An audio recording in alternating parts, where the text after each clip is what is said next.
Necromunda is the most immersive skirmish game that Games Workshop has ever made, but figuring out where to start in 2025 can be a bit tricky. What I'll be doing in this episode is uncovering the simplest paths to get started in the Underhive, the essentials, the best value purchases, which books you actually need, any extras, and how you can manage your gangs and campaigns efficiently. While this is mainly focused on shedding some light on accessibility for newer players, it should also be helpful for older players and folks coming from other Games Workshop systems and games in getting a grip on Necromunda. Firstly, the essentials, what you actually need to play Necromunda in 2025. Right, bang for your buck then. We're going to start talking about the 3 starter sets that are available for Necromunda, whether you need them, whether they are good value. We'll get into that now. The first one and most recent is, of course, Hive Secundus. This didn't come out too long ago. I believe it was August last year. So it is the most recent box set you can buy for Necromunda. However,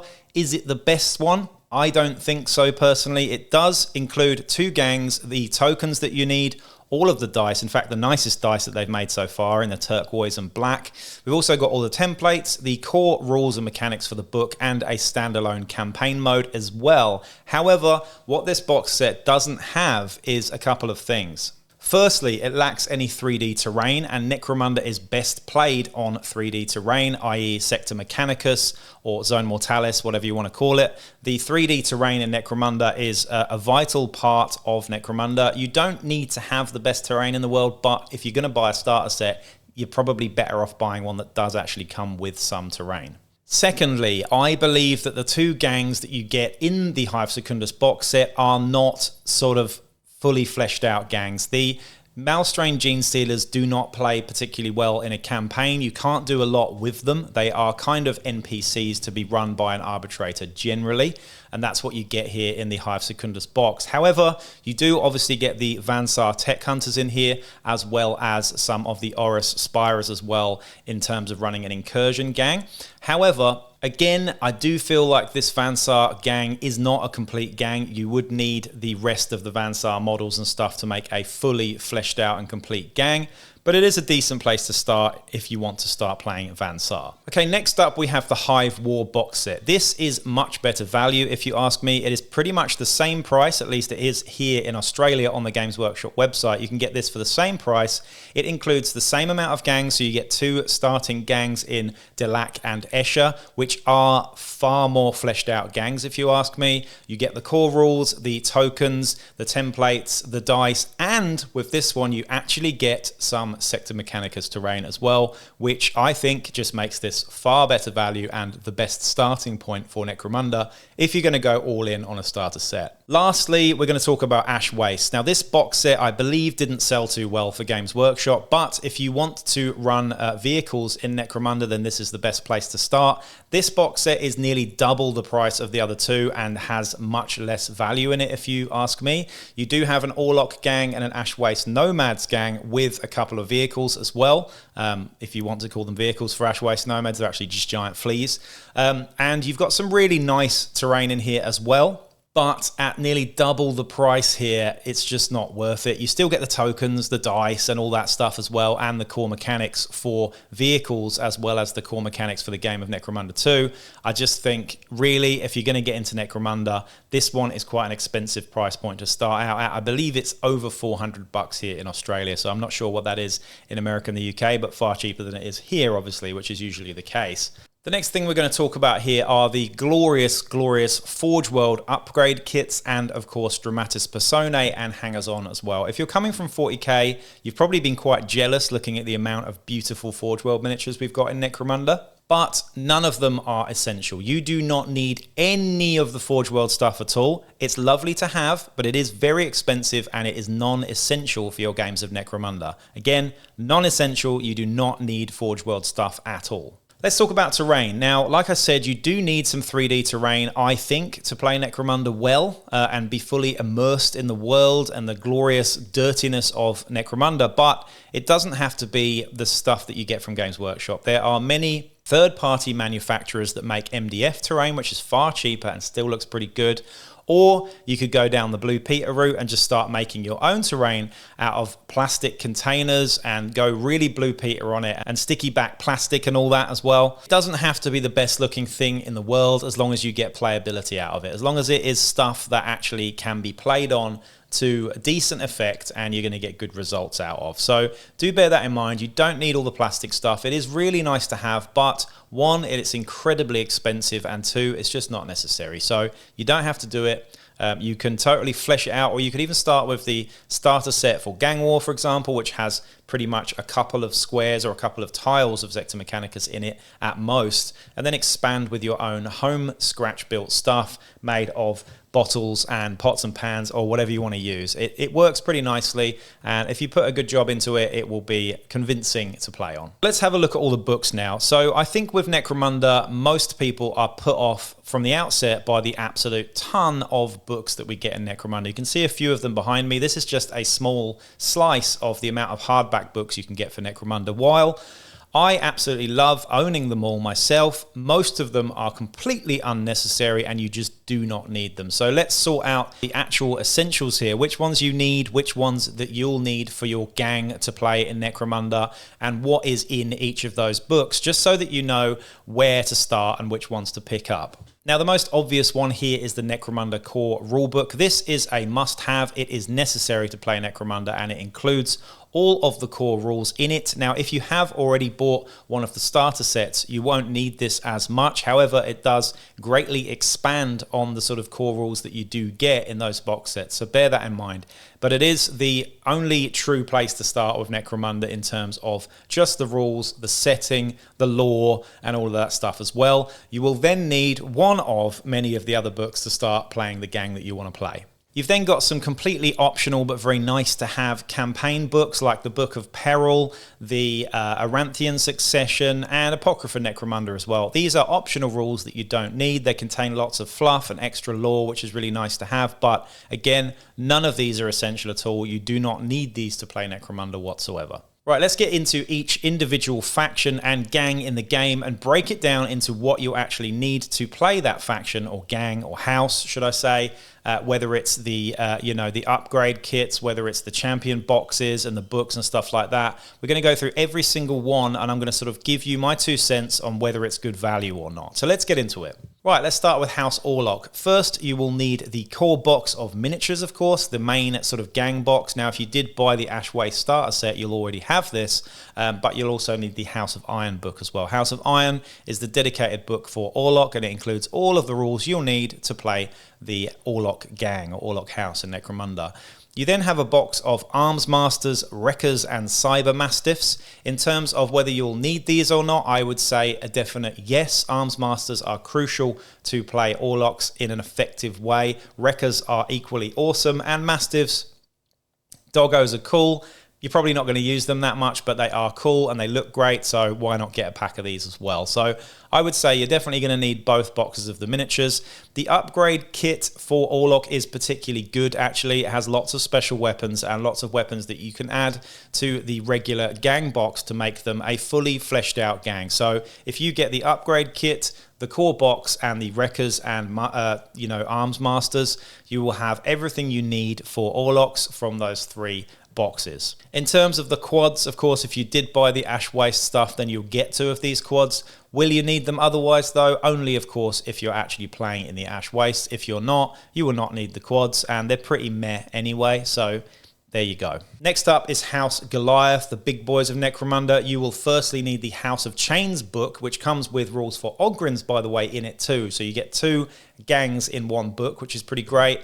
You will need the core box of Goliaths as well. However, unlike Orlok, I don't think it's absolutely necessary to buy the box of Stimmers and Forgeborn. Forgeborn, you could just use other Orlok miniatures and just give them different weapons, I suppose. And the Stimmers themselves, while they're nice miniatures, you could certainly outfit one of your regular champions to look like a Stimmer and just call him a Stimmer. They're not that different in terms of stats and stuff. So I would say This box is less important than the Wreckers and Arms Masters you get for Orlocks, but that's just my opinion on this one.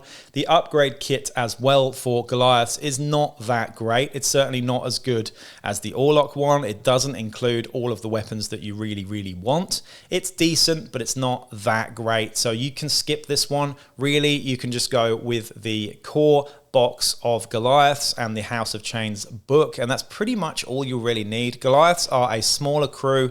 You don't need as many guys. If you want to flesh that out, you can get some really nice miniatures from Forge World. There's lots and lots of Goliath specific miniatures from Forge World. One or two of those to standard is your leader or your stimmers will look really nice, but again, not necessary at all to play House Goliath. Then you have the Goliath Maulers as well. Will you actually need them? Well, only if you're playing Ash Wastes again, so that's a fairly obvious one there. But the Maulers are pretty cool. They look really cool anyway. They're very Mad Max indeed. Next up is the Ladies of Necromunda, the Escher. Now, if you've already bought the Hive War box set, you will have a gang of House Escher in there.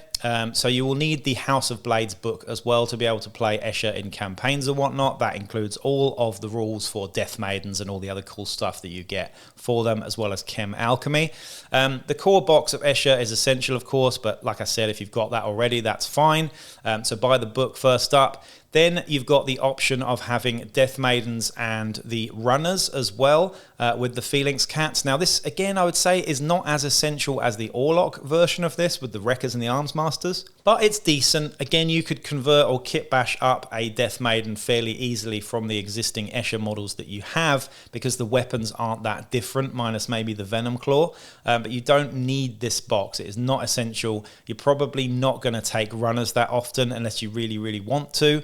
I would say the best place to start with Eschers is just going with that core box. In terms of the weapon upgrades kit, it's pretty decent. It's fair to middling. It's not the best, but it has got some good options in there like plasma guns and whatnot as well. Lots of special weapons, needle rifles, things like that as well, and some chain swords too, which is always nice to have as well. And again, if you are playing in the Ash Wastes, you might want to pick up a box of 4 cutters. You do get 4 in there, by the way, which is pretty good value, so it's worth sort of saying that above the Maulers, which you only get 2, and I believe the Orlock one as well, which I think you only get 1 or 2 in a box as well. Next up is the Tech Boys, House Van Saar. Now these guys, it's a little bit confusing because yes, you do get some Van Saar models in the Hive Secundus box. However, they are tech hunters. They aren't your regular Van Saar. So if you're playing Van Saar, like standard Van Saar, you're going to need to start with a core box of Van Saar miniatures, which don't actually come in any of the core boxes. You'll then need the House of Artifice book, which has all of the rules for Van Saar in there as well.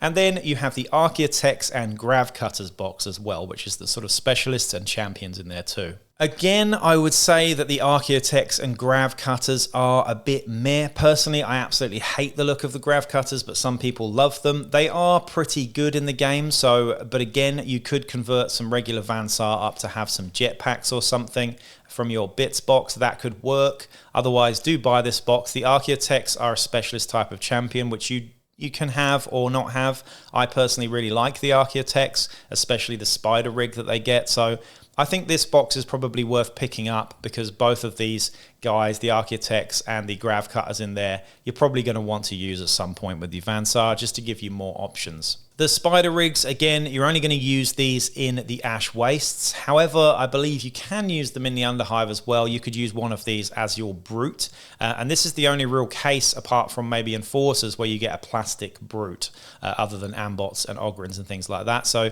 if you want a big guy in your House Van Saar gang, you can get 2 of these for plastic in a box set and convert one up to be used in the Underhive if you don't want to use them in the Ash Waste as well. The upgrades kit for Van Saar is okay. It's not amazing. It comes with, grav guns, rad guns, and things like that, which you may or may not want to use, but it's a nice addition. Do you absolutely need it? No, you don't. The religious nutters of Necromunda now, House Cawdor, and my favourite house, absolutely. This one's a bit of a weird one because with House Cawdor, you have Cawdor and you have Redemptionists. They are 2 separate factions that work together. You can have mix and match both of these factions. You can have just Cawdor, or you can have just Redemptionists as well. So it's worth mentioning that before I get into it. You will need the House of Faith book, which is the best of all the books, has all the cool stuff in it. Again, I'm completely biased here. And you'll need a core box of Cawdor here. At least one box, by the way, because these guys are numerous. They are a hoardy gang, and you're going to need a lot of guys. But you get 10 here, which is probably enough if you're going to buy the Redemptionist box as well. Now, everything you really need for House Cawdor is in that core Cawdor box. You've also got the Redemptionists as well, which kind of is the sort of specialist champion box version for House Cawdor. You get 6 Redemptionists in here, and I would say, personally, a smattering of Redemptionists in your Cawdor gang is pretty much always needed. They look cool, they are cool, they're great in the game, so just mix it up with some Redemptionists. If you get a box of Redemptionists and a box of the regular Cawdor Faithful, you're going to have 16 guys to mix and match from, with all of the weapons and equipment that you're really going to need for House Cawdor. In terms of the weapon upgrades that you can get, they are only available for the Cawdor miniatures, not for the Redemptionist miniatures. The Redemptionists get everything in there that they'll need, but you probably won't need the Cawdor box set. It is a bit meh. It doesn't have great swords in it, so you're going to have to make your own great swords, which is a bit of a shame. It comes with some extra sort of pole arms and things like that in it, I believe, but nothing particularly exciting in here. I think, again, everything really, other than maybe the long rifle, is available in the regular core box here. In terms of the Ash Waste stuff, again, you're only going to need it if you're playing Ash Wastes, and the walkers that you get in here, I think, are incredibly derpy, and I just wouldn't use them myself because they just look a bit silly. But if you love them, get them, and you can play them in the Ash Waste setting. Right, the sneaky mayonnaise-covered boys here, House Delac. You will need the House of Shadow book to be able to play House Delac. That's got all the rules for Psychoterica and cool stuff in it as well. House Delac, you will get them in the box of Hivewort as well. If you have got that starter set, then you'll have a box of Delac gangers in there as well, 10 of them, and you pretty much get everything that you need in that box set. I would say, though, that with House Delac, the weapons that they come with on the core box are a bit substandard. This is generally the best sort of upgrade kit that you're going to buy. So I'd say the upgrades are really decent. You get some plasma, you get some las, we get more web and grav, etc. in there as well. So do get the upgrades kit, because I think it really does give you an advantage with your Delac gangs. You'll also absolutely want the champion box here. This is, I think, the most essential extra sort of champion box. Like you've got the Redemptionists or the Arms Masters and Wreckers. This one's right up there with the Arms Masters and Wreckers because you get such good value in this box. Not only do you get a plastic brute in here, which is arguably the best brute in the game, I would say. You get a plastic brute in here. You also get the psycho, whatever they're called, guys with the harnesses. Pretty cool. They're your sort of Juve or prospect, but you also get my favorite specialist champion in the game, which is the Nachtgul. And you do not want to miss out on these guys if you're playing House Delac. They are the best thing about House Delac, if you ask me. So absolutely get a box of this. So you will need all 3 things for this, all 3 plastic things and the book. So this is probably one of the more expensive ones. However, there are no Ash Waste miniatures available, no vehicles available for House Delac. Enforcers and Bad Zone Enforcers now. So first and foremost, you're going to need the Book of Judgment here. This is a great book, by the way, and includes some extra campaign stuff in it too. But if you're going to play Palanite Enforcers and Subjugators, then this is the book you're going to need. It does not have the rules for Bad Zone Enforcers in it. Unfortunately, that is a White Dwarf issue that you'll need to chase down. A core box of Palanite Enforcers with 10 Enforcers in there is pretty good as a starting point, of course, if you want to play Palanites. Again, here, this is similar to Cawdor and Redemptionists. You can go all Palanites, all Subjugators, or a smattering of both. Personally, I think the balanced approach is good, so having a Subjugator box is also really nice here too. These are the sort of Riot Squad guys with slightly bigger armor and shields and whatnot. But you can go completely Subjugator, and that is pretty fun too. You get 6 in this box, which is usually enough to start a gang with. There are no current upgrade sprues available for Enforcers, so everything that you get for Enforcers is actually on this sprue, which is actually quite unique. You don't get that with a lot of other gangs. And again, the Subjugators come with everything as well. You've got the grenade launchers, the shock staves, the shields. It's a pretty cool sort of kit out, and you get everything you need here in these 2 boxes. Now, if you are playing Bad Zone Enforcers and you've managed to track down the rules for them, you will want a box of Hive Scum. In the Hive Scum box, I believe you get 4 or even 6 of the Hive Scum. I think it's 4, isn't it? Hive Scum in the box, and you'll need these for your sort of juves in the gang. But again, this is completely up to you whether you want to do Bad Zone Enforcers. Bad Zone Enforcers are just a little bit different to your regular Enforcers in that they have inscripted Hive Scum. Another thing that's unique for Enforcers, where they don't have an upgrade sprue, they do have a plastic brute, which is really good value. Again, similar to Delac, we get a plastic brute here, but you do have to buy it in a second box here. Another option for Enforcers, by the way, is one of the kill team boxes, the Arbites or Arbites, or however you want to say it. It's a really, really nice kill team, and many of the weapons are translatable, or at least can work as proxy for weapons in Necromunda for your Enforcers. That's another option for you, and again has a whole gang in a box here with the Arbites. Next up, we have the Naughty Boys, the Corpse Grinder Cult. Now, you will need the Book of Ruin for this, which again comes with some really cool campaign stuff in here. A core box of Corpse Grinders, which has pretty much everything you'll need in it, and they do have an upgrade kit as well, which is just okay. You don't necessarily need it. It's worth saying here, though, that there are no extras or anything else for Corpse Grinder Cults, but you could use a box of Jackals from 40k to boost or add to your Corpse Grinders as well. They're fantastic looking corn miniatures that work really well with the aesthetic of Corpse Grinder Cults. The next one is Ogryns, and this is in a bit of a weird sort of limbo at the moment. Now, Ogryns did used to have a gang box. Games Workshop deleted it for some reason. It had 6 Ogryns in it, and it was the perfect starting point. Now, though, you can't get them. You can only get them in boxes of 2, so you'd need at least 3 or 4 boxes of 2 of these Ogryns if you want to go with the actual official miniatures for Necromunda. So there's no core box, which is really annoying.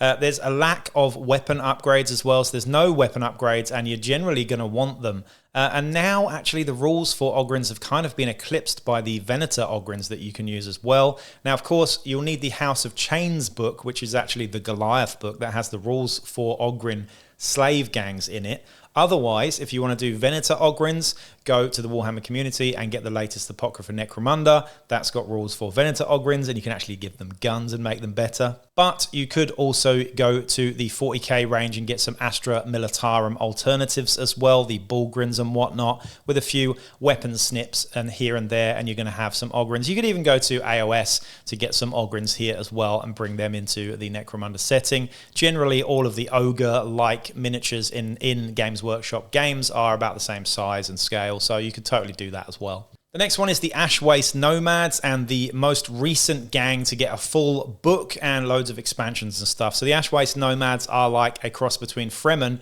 in Dune and the guys from Star Wars as well.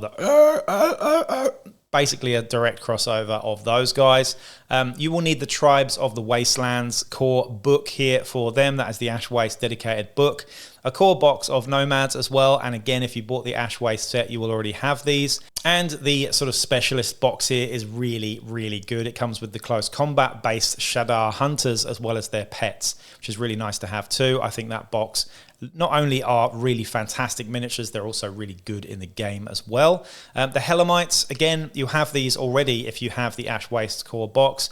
Will you actually need them? Only if you're playing Ash Wastes again. In terms of the upgrade sprue here, this one's actually pretty good. It has web pistols, venom casters, web guns, and a bunch of other close combat weapons, as well as the blasters too, which I think are really essential weapons for your juves in Ash Waste. So this is actually a really good upgrade sprue. Likewise, another gang to get a fully fleshed out bunch of stuff was the Squat Prospectors. You'll need the Halls of the Ancients box for this one, the core box of Squats, which only comes with 8 little boys in it, by the way, and the Exokin. The Exokin are like a close combat Squat add-on that you don't necessarily need. They're okay, they're not great, and I have to say here, the upgrade sprue is absolutely underwhelming. Doesn't come with stuff that you really are going to need other than a two-handed power pick, I would say. The Trikes, again, you're only going to need those if you're playing Ash Wastes. Chaos Helots now, the Book of Ruin, which is the Corpse Grinder Cult book, comes with the rules for Chaos Helots, and you can get really good miniatures in Blackstone Fortress for these guys. You can get kill team stuff and a range of cultists in 40k that work really well for these guys. Some really nice miniatures from 40k, and they're not going to break the bank either.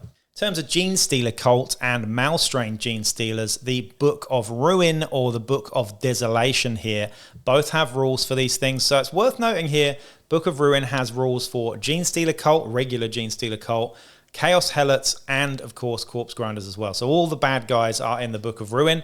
Book of Desolation though is the one that includes rules for Spyrers and rules for the Malstrain Gene Stealers as well. In the 40k range though, we don't have any dedicated Necromunda models for regular Gene Stealers. We do have the Neophyte box, which is probably the best box set in the whole 40k range in terms of kit bashing and stuff. Fantastic place to start. You get a box of Aberrants as well, and there are plenty of characters and acolytes and things like that that you could also throw into your Gene Stealers. Right, Spyrers now. This is probably the lowest cost way of getting into it. The Book of Desolation is needed for the full rules of Spyrers, and we have the Horus box, and then we have the box of the other three Spyrers, the Malkadon, Jakara, and Yeld, I believe you get in there. However, I would say that I'm hoping that Games Workshop are going to release an upgrade sprue for these guys, because at the moment you get all of the worst weapons that you're going to need. You generally want to get the other weapons which aren't available on the miniatures, which is really annoying. No missile gauntlets, no whips in here either. It's kind of annoying, but again, you could convert something up fairly easily for these Spyrers. But yeah, only, you don't even necessarily need the Horus box. You could start with just the other box that comes with 4 Spyrers in it. But the Horus probably is the best Spyro overall, so you're going to get that one as well. And again, if you've already started with one of the starter boxes, especially with the Hive Secundus box, you do actually get 2 Horus and the Caryatids in there as well, so you won't need to buy that box. Saving the best till last here, the Venators. Venators are a free document that you can get from Warhammer Community. This is the new Apocrypha Necromunda. You can use any 40k fantasy or miniatures that you like with this thing. Kill teams work really well. The Beastmen kill team, the Rattling kill team, Ogryns, whatever. This is the best value overall, and it's also the best gang in the game too, because they're Venators. And they're just really, really cool. And you get the rules for free, and you can use any miniatures. What's not to like? So quite often, actually, I would say this is the best, most cost-effective place to start for Necromunda. Yes, the rules are a little bit more granular than some of the others, so I usually recommend starting with a house gang. However, Venators, if you really want to get into it on the cheap, then you can use your regular miniatures from 40k pretty easily here.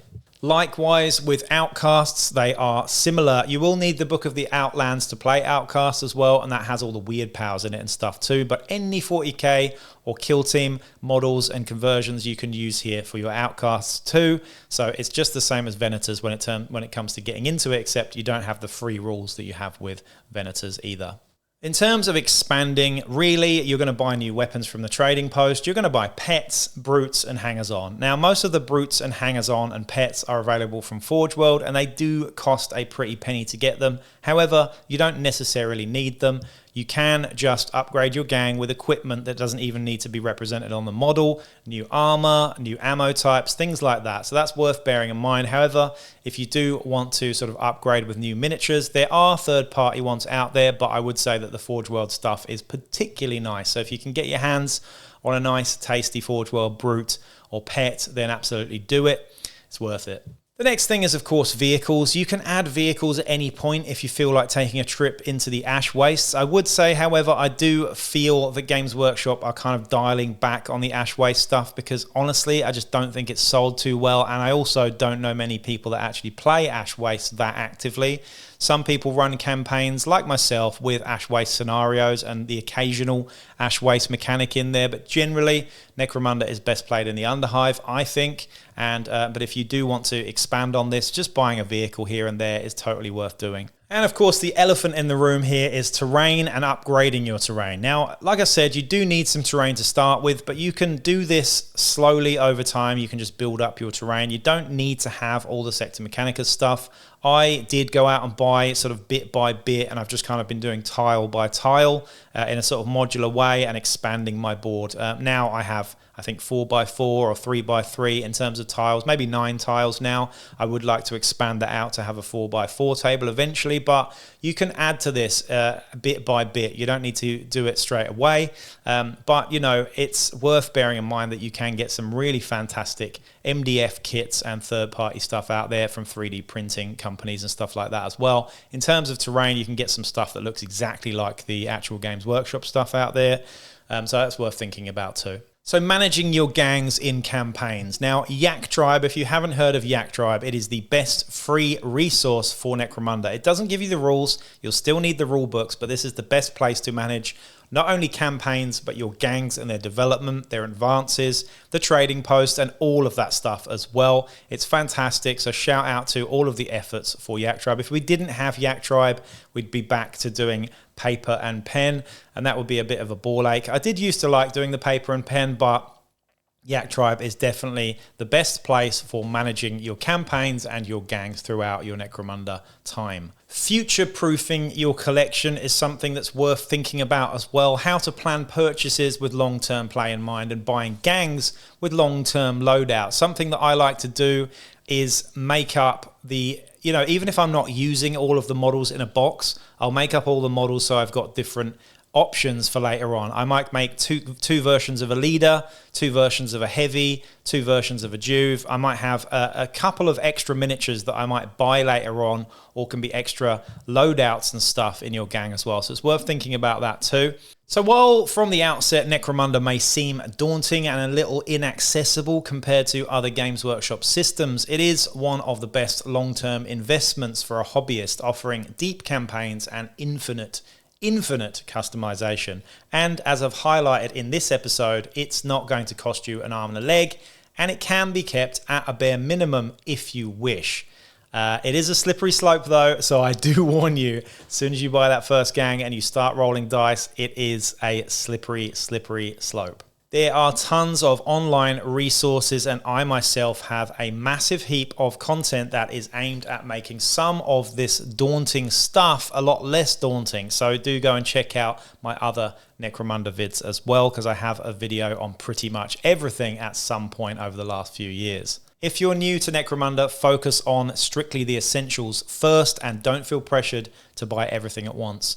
The biggest challenge, honestly, is finding a solid group of mates to have regular games with. But I must say, overall, the Necromunda community out there is exceptional, and all you need to do is reach out on social media and see if you can connect with your fellow gangers and start rolling some dice. I really hope you enjoyed this episode. Please make sure to like, share, and subscribe, and consider my Patreon as well as a way to support directly, and I will catch you in the Underhive.